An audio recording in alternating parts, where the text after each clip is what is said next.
उसके लिए डॉक्टर राम मनोहर लोहिया ने बाबा साहब भीमराव अम्बेडकर जी का दिया हुआ संविधान के तहत हमें समाजवादी सोच, समाजवादी विचार भी हम दोहराते हैं कि देश और देश की बड़ी आबादी में किसान, गरीब, मजदूर, नौजवान, महिलाएं, उनको खुशहाली और तरक्की के रास्ते पर अगर कोई विचार ले जा सकता है तो वही डॉक्टर राम मनोहर लोहिया के विचार, समाजवादी विचारों से ही समाज खुशहाली के रास्ते पर जाएगा। जहां हम लोग देखते हैं पिछले कई वर्षों की सरकारों की वजह से अमीर और गरीब के बीच में खाई पैदा हो रही है। उस खाई को पाटने के लिए समाजवादी विचारधारा के अलावा कोई दूसरा रास्ता नहीं है। जहां भेदभाव हर स्तर पर है, जहां डॉक्टर राम मनोहर लोहिया ने सप्त क्रांति का आह्वान किया कि किसी भेदभाव को समाजवादी लोग स्वीकार नहीं कर सकते हैं। आज हम फिर वही संकल्प दोहराते हैं जो नेताजी के संघर्षों से समाजवादी पार्टी और समाजवादी आंदोलन हमें मिला है, कि जहां हम नेताजी और डॉक्टर राम मनोहर लोहिया जी को याद कर रहे हैं, वहीं वही संकल्प दोहराते हैं कि समाजवादी आंदोलन को आगे बढ़ाएंगे और गरीब, किसान, मजदूर और आदि आबादी को हम लोग हक और सम्मान दिलाने के लिए जीवन भर संघर्ष करते रहेंगे। जहां डॉक्टर राम मनोहर लोहिया ने सप्त क्रांति का आह्वान किया कि किसी भेदभाव को समाजवादी लोग स्वीकार नहीं कर सकते हैं, आज हम फिर वही संकल्प दोहराते हैं जो नेताजी के संघर्षों से समाजवादी पार्टी और समाजवादी आंदोलन हमें मिला है, कि जहां हम नेताजी और डॉक्टर राम मनोहर लोहिया जी को याद कर रहे हैं, वहीं वही संकल्प दोहराते हैं कि समाजवादी आंदोलन को आगे बढ़ाएंगे और गरीब, किसान, मजदूर और आदि आबादी को हम लोग हक और सम्मान दिलाने के लिए जीवन भर संघर्ष करते रहेंगे। अध्यक्ष जी, इससे हटके एक सवाल है कि बंगाल में असदुद्दीन ओवैसी चुनाव लड़ने की घोषणा की है, क्या कोई असर इससे पड़ेगा? उत्तर प्रदेश, यहाँ की जनता ने एकजुट होकर के जो संदेश दिया था, हालांकि पीढ़ी की आवाज सेकुलर सिद्धांतों को लेकर के, समाजवादी सिद्धांतों को लेकर के और लोकतंत्र के मूल्यों को बचाने के लिए जो आह्वान किया था, वही आह्वान देश में होगा, वही आह्वान वेस्ट बंगाल में होगा। और कितनी भी पाबंदियां लगा ले Bharatiya Janata party election commission के माध्यम से, लेकिन वेस्ट बंगाल की जनता एक बार फिर ममता बनर्जी जी को वहां पर चुन करके भेजेगी। लेकिन वो तो दिल्ली के लिए भी अब अगला प्लान तैयार कर चुकी हैं, कह रही है बंगाल के बाद दिल्ली कार्यकर्ताओं को संदेश भी दे दिया है। मैं बात बहुत ठीक से तब समझ सकता हूं जब अपने चैनल का बताइए कौन से चैनल के आप हैं।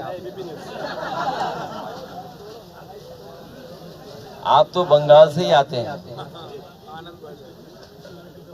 जो काम ममता बनर्जी जी ने किया है बंगाल के हर स्तर पर, जो उन्होंने खुशहाली लाने का काम किया, और मुझे खुशी है इस बात की कि कभी नेताजी ने कन्या विद्याधन और समाजवादी सरकार ने महिलाओं के लिए नारी शक्ति, उसके सम्मान और समृद्धि के लिए जो काम किए थे, वो बंगाल में आज बड़े पैमाने पे चल रहे हैं।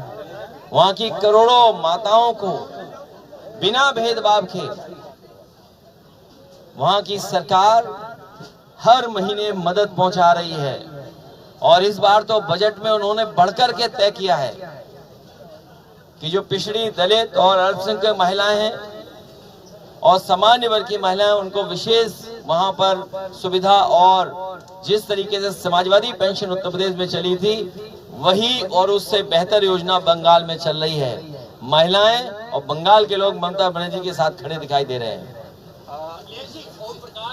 पार्टी ने कहा है कि समाजवादी पार्टी भाजपा की टी टीम है। समाजवादी पार्टी के नेता रात में गुलदस्ता लेकर सीएम योगी से मिलते हैं। अगर ये पता लग जाए हम लोगों को कि कौन रात में गुलदस्ता लेकर के जा रहा है और लोहिया पार्क के फूल तोड़ करके उस गुलदस्ते में लगा रहा है, अध्यक्ष जी एक तरफ मुझे उम्मीद है कि आप बहुत प्रतिष्ठित चैनल के साथी हैं और कई बार हम लोग मिलते हैं। अगर नाम स्पष्ट हो जाए तो कुछ फैसला लेने में हमें भी आसानी होगी। सर रो दिए संजय निषाद जी, रोने लगे। ये रोना प्रायश्चित माने, क्या माने इस बात को? प्रायश्चित माने या क्या माने इस बात को? उनका कहना है पिछली सरकारों में कुछ नहीं किया गया उनके समाज के लिए। अब चली चला की बेला है, आंसू तो आएंगे। विदाई के समय पर आंसू तो आते ही हैं। और मैंने कई बार आपको याद दिलाया कि हमारे यहाँ परंपरा है कि विदाई के बाद हम लोग घूमने जाते हैं। हमारे मुख्यमंत्री जी ऐसे विदाई से पहले ही घूम आए। सर आज लोहिया जयंती पर आप जो है माल्यार्पण करने आए हैं। सर लोहिया के जो विचार हैं वो आज के समय में कितने प्रासंगिक हैं? जो कभी लोहिया ने और समाजवादियों ने एक आह्वान किया था और एक नारा दिया था कि समाजवादियों ने बांधी गांठ और पिछड़े पावे 100 में 60, और सेंसस का आज विज्ञापन आया है, लेकिन विज्ञापन में जाति का कॉलम गायब है। आज सेंसस का बड़े बड़े अखबारों में विज्ञापन आया है, लेकिन जाति की जनगणना की जाएगी कि नहीं की जाएगी, उसको लेकर के सरकार ने कोई स्पष्ट सेंसस में अपने विज्ञापन में बात नहीं रखी है। इसका मतलब यह है कि पिछड़ों को और दलितों को ये गिनने नहीं जा रहे हैं। जो लोहिया और समाजवादियों ने कहा, और फिर दोहराता हूं जो नेताजी ने कहा कि जाति जनगणना हो और सबको आबादी के हिसाब से हक और सम्मान मिले, उसी दिशा में समाजवादी पार्टी पुनः इस बात की मांग करती है कि जाति जनगणना हो और आबादी के हिसाब से सबको हक और सम्मान मिले। जिस समय जाति जनगणना हो जाएगी और सबको बराबरी के उनके आबादी के हिसाब से हक और सम्मान मिलेगा तो समाज में भेदभाव खत्म हो जाएगा। किसी तरह की जातियों के बीच में कोई खाई नहीं रहेगी। अध्यक्ष जी प्रधानमंत्री ने बैठक बुलाई और कहा कि अधिकारी और मंत्री दोनों मिलकर कालाबाजारी के खिलाफ एकदम एकजुट होकर आ गया। और कालाबाजारी कौन रहा है? जिन्हें बैठक में बैठा रहे वही तो कालाबाजारी कर रहे हैं। कालाबाजारी कौन कर रहा है? याद रखिए, लोहिया का सिद्धांत ये भी रहा है कि जब कोई मुनाफा ज्यादा कमाता है तो वो भी भ्रष्टाचार है। मुनाफा ज्यादा कमाना भी भ्रष्टाचार है। और आज जो महंगाई दिख रही है, भारतीय जनता पार्टी अपने लोगों को लाभ पहुंचाने के लिए उन्हें महंगा और भ्रष्टाचार करके महंगा करने दे रहा है। इसका ये परिणाम हो रहा है कि महंगाई का हमें सामना करना पड़ रहा है भ्रष्टाचार की वजह से, और ज्यादा मुनाफा कमाने की वजह से आज महंगाई है। पंकज चौधरी जी कह रहे हैं, बीजेपी प्रदेश अध्यक्ष, की समाजवादी पार्टी वाले सत्ता से बाहर है इसलिए चांद तारे दिखा रहे हैं। 5 बड़ा के साथ केंद्रीय मंत्री बड़ा के प्रदेश का मंत्री, प्रदेश बड़ा के देश, उनके लिए तो केवल इतना ही कि 5 बड़ा के साथ ही बता दें बस। आप भी एसएमएस पढ़ रहे हो अंदर से, व्हाट्सएप से, तो हम भी अपना व्हाट्सएप पढ़ रहे हैं। अखिलेश जी, योगी जी का ये कहना है कि पहले श्रमिक यहाँ से विदेश जाते थे नौकरी करने, अब वापस आकर यहाँ पर वो उद्यमी बन रहे हैं। किसने कहा ये? उत्तर प्रदेश के मुख्यमंत्री। वो यही नहीं जानते हैं कि उंगली कौन सी उठानी चाहिए। और भाषा की बात तो भूल ही जाओ। खैर, उन्हें ये बताना चाहिए कि पिछले जो एमओयू किए उन्होंने और लखनऊ राजधानी में डिफेंस एक्सपो हुए, उसमें कितना इन्वेस्टमेंट जमीन पर आया है। और इन्वेस्टमेंट किस इंडस्ट्रियल पॉलिसी के तहत आया है, और उन इंडस्ट्रियल पॉलिसी के तहत आपने बजट में कितना धन रखा था, और जो बजट में आपने धन रखा था वो आपने इंडस्ट्री को कितना इंसेंटिव दिया है, और अगर वो कारखाने उद्योग लग गए हैं तो प्रति कारखाना उद्योग आपने नौकरी और रोजगार कितना दिया, ये भी बता दें आप। जो मैंने कहा है, इंडस्ट्रियल पॉलिसी, एमओयू, इंसेंटिव और बजट, ये सरकार कभी नहीं बताएगी, क्योंकि जिस समय इनके आंकड़े सरकार देगी तो सरकार की पोल खुल जाएगी। सरकार की कैबिनेट बैठक हो रही, कहा जा रहा है 23 प्रस्तावों को आज मोहर लगेगी। आपने बीते समय जो आलू का मुद्दा उठाया था, उसके बाद ये कह रहे हैं कि गेहूं फ्री नीति में भी आज मोहर लग सकती है। जब आलू खरीदना है तो दूसरी फसल की बात कर रहे हैं। आप पता करिए, आगरा, फरुखाबाद, फिरोजाबाद, कन्नौज, कानपुर देहात और उत्तर प्रदेश के दूसरे हिस्सों में जिन किसानों ने आलू पैदा किया था, उन्हें बहुत बड़े पैमाने पर नुकसान हो रहा है। कई किसानों ने अपने खेत से आलू तक नहीं निकाला, ट्रैक्टर चला दिया, अब वो अगली फसल की तैयारी कर रहे हैं। और यही मुख्यमंत्री हैं जिन्होंने ये कहा था कि हम आलू खरीदने के लिए बजट और सरकार से इंतजाम करेंगे।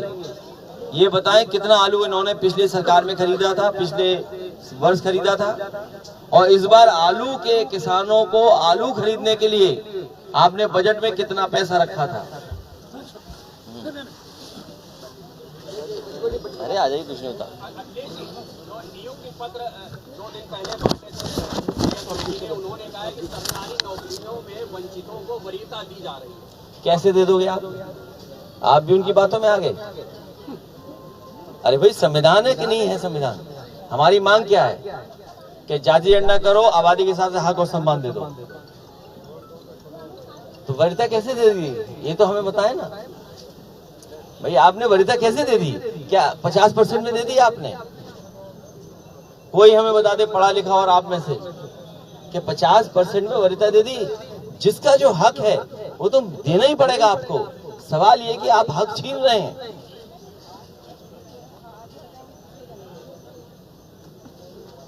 मर्डर पे नहीं पूछोगे आप? गोरखपुर में जो मर्डर हुआ,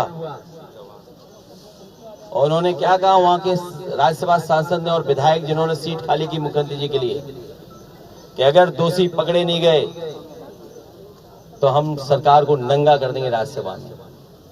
बताओ क्या कार्रवाई हुई उस पर? बदायूं में स्वजाति लोगों को इतना अहंकार, क्या इतनी बार शिकायत के बाद भी बताइए 2 हत्या हो गई।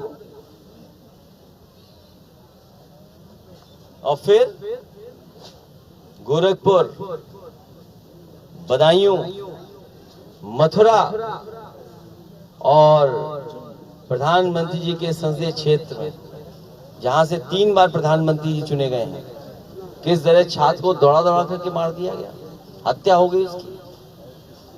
इन सवालों के जवाब क्या है इनके पास? और जो सोशल मीडिया पे पेड पत्रकार हैं, पेड लोग हैं, उनकी तो कहानी दूसरी है।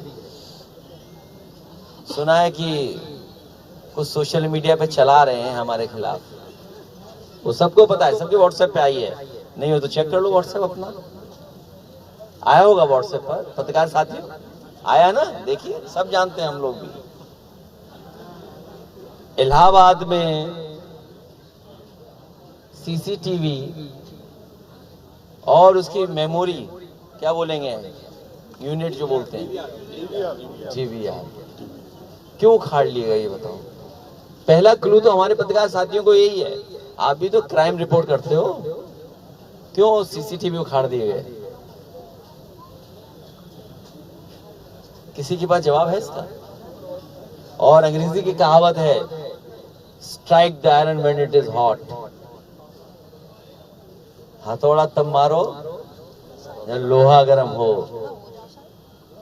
हम लोग भी वही इंतजार करेंगे। अगर रिकॉर्डिंग है कहीं, पहला क्लू तो ये कि आखिरकार सीसीटीवी किसके कहने से हटाए गए थे और उसकी मेमोरी को किसके कहने से हटाया गया? वो रूट चार्ट क्या था शूटर्स का। इसलिए खेल खेल मत खेलो खेल। ये राजनीतिक खेल में बहुत आग लगती है। फिल्म से आग लगा रहे हो आप। अभी तो बहुत सारी रिकॉर्डिंगें हैं जो बाहर आनी है। Strike the iron when it is hot. Gorakhpur वाला राजकुमार चौहान मर्डर में एक ऑडियो क्लिप भी वायरल हो रही है, जिसमें बताया जा रहा है कोई लालजी यादव है और जो इसमें आरोपी है निशुल चौहान, उनके बीच की बातचीत है। कोई मैं राज्यसभा सांसद जी के बारे में कहूंगा कि उन्होंने कहा है कि मैं नंगा कर दूंगा। वो किसको नंगा करना चाहते हैं? राज्यसभा सांसद जिन्होंने अपनी सीट खाली छोड़ी, जिससे मुख्यमंत्री जी चुने गए, उन्होंने कहा कि अगर दोषी नहीं पकड़े गए, वो कौन दोषी है जिसने थाने से और तहरीर में नाम हटवाने का काम किया है, अगर ये सच्चाई बाहर नहीं आई तो मैं नंगा कर दूंगा। किसको वो नंगा करना चाहते हैं? कानून व्यवस्था को नंगा करना चाहते हैं शायद। सर, एक तरफ सरकार कह रही है कि गैस की कोई किल्लत नहीं है, लेकिन जो पूरे प्रदेश से जो छात्र हैं जो लखनऊ में या इलाहाबाद में जो पढ़ने आते हैं, उनको सबसे बड़ी गैस की समस्या उठानी पड़ रही है। प्रशासन ने उनके लिए कोई व्यवस्था नहीं की अभी तक। 200 रुपए में 300 रुपए में सर गैस भरानी पड़ रही है उनको। एलपीजी का फुल फॉर्म मैं बता चुका हूं आपको, लापता गैस। और युद्ध नहीं थमा तो बहुत सारी दिक्कतें आएंगी और हमें आपको फेस करना पड़ेगा। सर, उन छात्र चुनाव तक कीमतें नहीं बढ़ाई गई हैं, लेकिन जैसे ही चुनाव खत्म होगा आप देख लेना कि कीमतें बढ़ाई जाएंगी। मैं आपको किसी एक शहर की वीडियो जरूर दिखाना चाहूंगा कि बड़े लाइन तो क्या मेला लगा हुआ है सिलेंडर भराने के लिए। छात्रों की सबसे बड़ी दिक्कत है सर। और रेस्टोरेंट चाट वालों की, वो तो है ही सर, उससे मजदूर भी चाट नहीं खा पा रहा कोई। ये अगर लाइन देख लो आप, कोई टीवी पर चलता ही नहीं है। पता नहीं क्या है, टीवी वाले कैमरे कहाँ चले गए इनके?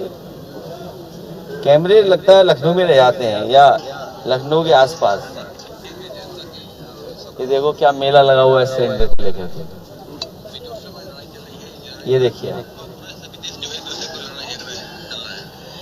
आपके किसी चैनल में नहीं चल रहा, पता नहीं क्या हो गया चैनल वालों को। देखिए आप। और सर, जब आपकी पार्टी कार्यकर्ता जो प्रोटेस्ट कर रहे थे सर, उन पर सब पे मुकदमा लगा है। कोई बात नहीं, मुकदमा तो मेडल होता है। अच्छा, कितने दिन के लिए मुकदमे है ये? 6-7 महीने बाद तो कहाँ पर? तो बलिया तो क्रांतिकारी धरती है। सिलेंडर के लिए पीटा गया। कोई बात नहीं, ये मुकदमे मेडल हैं। हमारी आपकी प्रतियोगिता यही तो है कि आंदोलन करें, प्रदर्शन करें। मुझे उम्मीद है कि बहुत सारी बातों को लेकर के आप लोग सच्चे मन से सच्चाई के साथ दिखाएंगे। और ये लोहिया पार्क वो है जो नेताजी ने बनवाया। बगल में जेपी नाइसी है जो नेताजी के समय तय हुआ था। ये पार्कों का, और पार्क ऐसे हैं जो हरे भरे पार्क हैं। ये इसी पार्क में कुछ न कुछ करते रहते हैं अपना नाम लिखवाने के लिए। दोनों पार्कों में कोई नया पार्क तो बनाया नहीं बीजेपी ने, और जो पार्क बना है वो अकेले खड़े लोग हैं कहीं वहां पर। यहाँ पार्क में कम से कम हरे पेड़ पौधे तो हैं। तो सबसे बेहतर पार्क यहाँ है।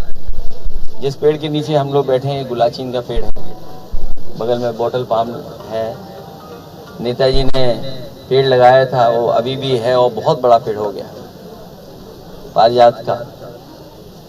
और ऐसा पार्क शायद आबादी के बीच में कहीं नहीं मिलेगा आपको। एक ये, और दूसरा छोटे लोहिया जनेश्वर मिश्र जी का पार्क, वो भी एक ऐतिहासिक पार्क है। इससे वो बहुत बड़ा है। और जो क्वालिटी ऑफ प्लांटेशन है बहुत बड़े पैमाने पर है। रिवर फ्रंट भी है। सुना है जेपीएनआईसी की पार्किंग खोली है। लगता है अधिकारियों को समझ में आ गया है, उन्हें हवा का रुख पता लग गया है। अभी पार्किंग खोली है, बाद में बिल्डिंग खोल देंगे, क्योंकि समाजवादी सरकार बनने जा रही है। आप सबका बहुत बहुत धन्यवाद। भैया आज मेरा जन्मदिन है भैया।